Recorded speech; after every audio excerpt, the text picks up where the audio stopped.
Hello and welcome to Moneycontrol. My name is Ashwin Mohan, and you're watching a brand new episode of Deal Central, where we get you the sharpest views from the world of mergers and acquisitions, private equity, and fundraising across all sectors, be it the public space or be it the private market space. Joining us on the show today are two very special guests from the world of deals. The top brass of Middle East alternative asset manager Investcorp, which has seen its AUM grow from $10 billion to as much as $42.7 billion in the last 7 years. In India, the Bahrain headquartered firm backs several startups, the likes of XpressBees, Wingreens, Freshtohome and InCred. In fact, it has pumped in more than $500 million in India across both the private equity and real estate space. In the recent past, it had exited its stake in ASGI hospitals, and interestingly, back in 2017, Abu Dhabi sovereign fund Mubadala had picked up a 20% stake in Investcorp. Now, with that background in place, without any further ado, let me welcome on the show Mohammed Alardhi, Executive Chairman of Investcorp, and Rishi Kapoor, the co-CEO of Investcorp. Gentlemen, thank you so much for taking out time and joining us today on Deal Central at Moneycontrol. Thank you, Ashwin. Very, very good to be on your show. Mohammed, let me kickstart today's discussion with you.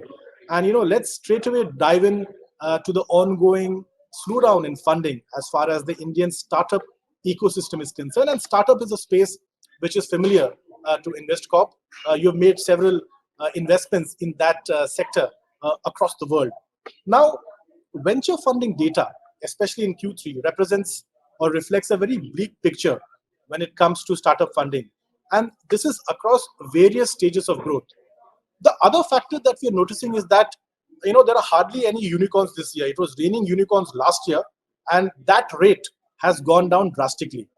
So, Mohammed, from your global lens, when do you think the funding winter in the Indian startup ecosystem will come to an end? Do you have any timeline in mind? So, Ashwin, thank you very much for having us. Like you said, we came to India in 2019, and within less than 4 years, we have deployed money. We have doubled our AUM, and we've invested in 14 companies. We invested in real estate. And so the macro of the situation in India is really something compelling for us for the long term. In terms of talking about funding and credit, I mean, we are in the business of raising funds, raising money throughout our geographies. The situation with the credit globally at the moment, while there are some maybe tough markets here and there, and obviously that is, I think, understandable with the volatility that is happening and with central banks still talking about increasing interest rate. But we feel that this is not a long-term phenomena. And we see credit and liquidity returning back probably, sometime early next year. Right. Mohammed, thanks for laying the background over there. And that's your prediction as far as the end of the startup funding winter is concerned. Rishi, let me steer the conversation to you.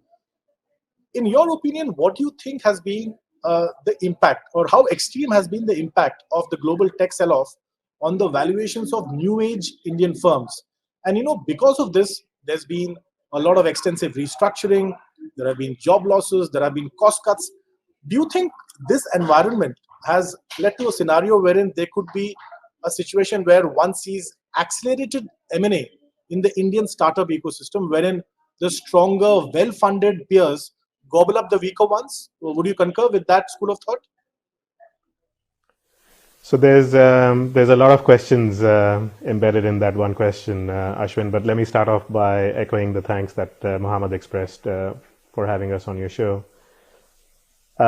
Insofar as the spillover of the global tech correction in the public markets, in particular in the US and in the developed economies, spilling over into the private markets and in India is concerned, to some extent, it's healthy actually, because one of the things that is built into the private markets is a little bit of a self-correcting mechanism where you tend to invest through the cycle rather than try to time the market, neither on the way up nor on the way down, right? So there is a self-regulating regression to the mean mechanism built into private markets that I think will actually lead to a healthier ecosystem for startup funding in markets like India in particular in the long run.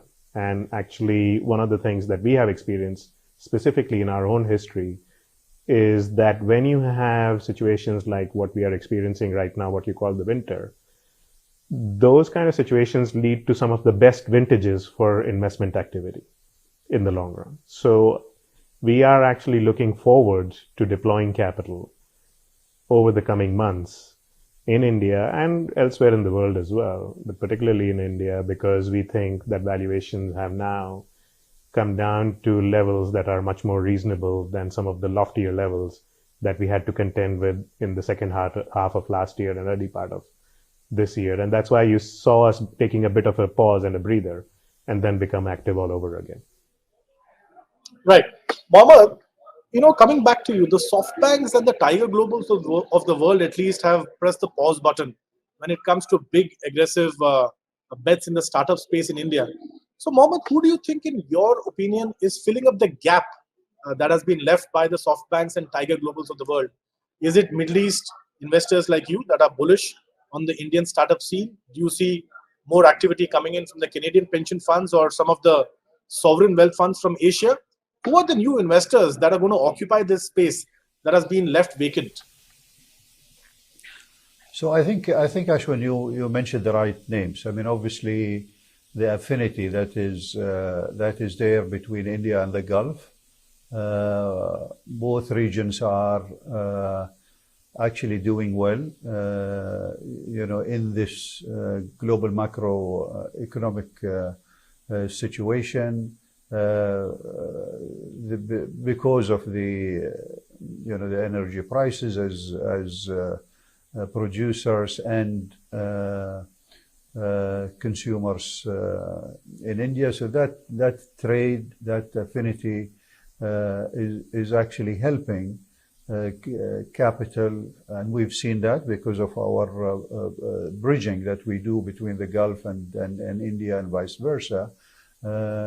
Is very strong.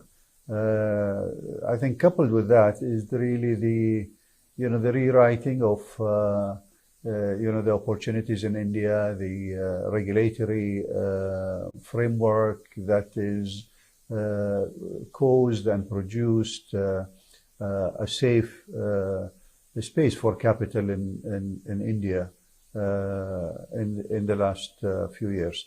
All these things, I think, definitely will make Gulf investors are part of the the capital that goes into the opportunities in India. And of course, you've seen that with sovereign funds partnering here, investing in India, and investing for the long term, looking at solutions for long-term problems and dislocations, whether it is in energy security, food security, green investment. Right, Mohammed, point taken. Rishi, there are several niche verticals in the Indian startup space. Many of them are growing at a frenetic pace. You have consumer tech, you have health tech, you have edutech, you have agri-tech. Which of these niche verticals is Investcorp most bullish on? And any new segments that you think Investcorp could look at exploring in India in the coming months? Yeah, I think well, you kind of touched upon thematically how we are approaching our investment strategy in India to start with, Ashwin, because it all stems from following the path and evolution of that relatively young, aspirational consumer that is digitally native and is looking to access goods and services, at affordable prices and a relatively high quality. That spans all of those sectors that you referenced, Ashwin. It's health and wellness, it's consumer goods, including not just the fashionable latest electronic gadget, but also things like groceries and education and content, media and entertainment. So all of that is, and sorry, I should not overlook financial services, right? Access to financial products. So all of those are areas of focus for us, as are two other areas. And those we put under the bucket of consumer enablers. And there are two in particular, IT services sector and the logistics warehouse sector. And if you look at some of our recent investment activity, Ashwin, you'll see almost all of those investments have been very consistent with that overarching theme, following the consumer either directly or the consumer enabler businesses that facilitate that growing consumer demand. Right. Mohammed, in my next question, I'm hoping to glean a headline from you. What's the kind of corpus or capital that Investcorp has set aside for investments strictly for India in the next 5 years? Could you give us a ballpark figure? And to what extent do you see the Indian AUM growing in the next 5 years? What's the 5-year target over here? If you could give us some stats that would help establish the level of your interest in the Indian economy. So Ashwin, as you know, you mentioned it at the beginning of your show, is that we are just over $43 billion from 10 billion in 2015. Our target is to go to 100 billion, obviously to go to 75, to go to 100. And so that is our growth journey. Obviously, India, because of big market it is and the opportunity that it is, it has to grow even faster than the rest of the firm. And now we are like I said in the beginning, we are approaching about $1 billion of AUM. That will only double and triple as we approach our 100 billion target.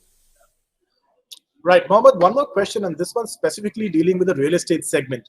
If you look at the likes of Blackstone and Brookfield, in fact, Blackstone is India's biggest corporate landlord, in fact, the world's biggest real estate company, arguably. If you look at folks like Blackstone and Brookfield, they have bet really big in the Indian realty space. In fact, they've also gone ahead and launched REITs, or real estate investment trusts. Mohammed, give us a sense of your realty strategy, your real estate strategy in India. What will you focus on? Residential, commercial, or will it be warehousing? Just some time back, you had acquired, you had not acquired, but you had led a funding round in NDR warehousing. So give us a sense of your real estate strategy, and will you also be tempted to follow the REIT route like some of the others I've just mentioned? So,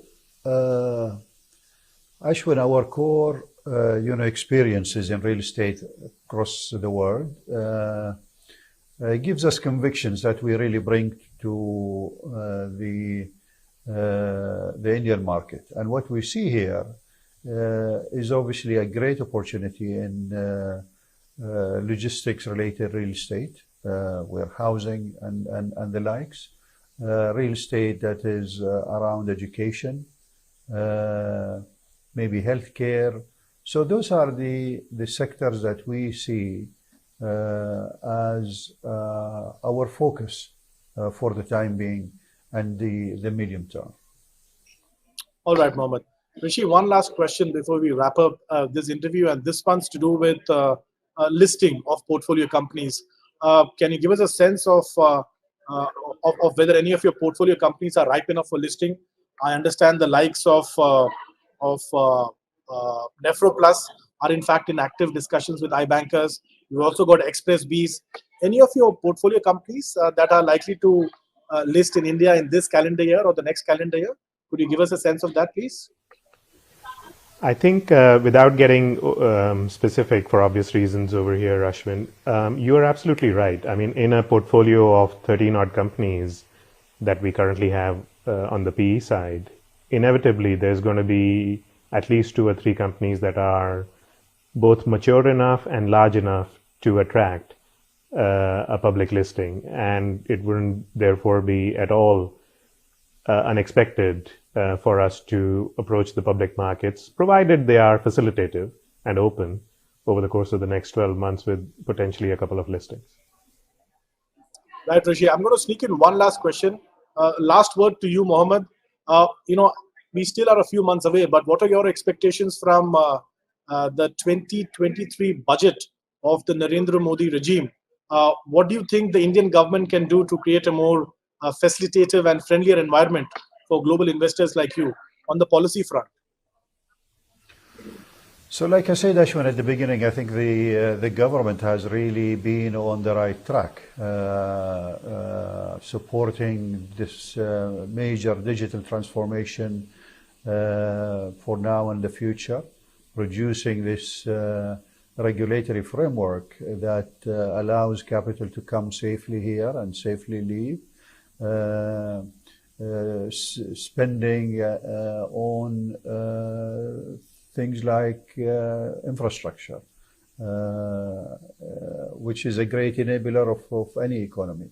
So I believe this is something the government is going to continue to do, because you can see already the advantages it is producing and the attractiveness it has produced for investing in India. On that note, Mohammed and Rishi, I must thank you both, gentlemen, for taking out time and joining me on this edition of Deal Central. Thank you so much to both of you. Thank you, Ashwin. With that, it's a wrap on this edition of Deal Central. Stay tuned to Moneycontrol for more news, views, and updates.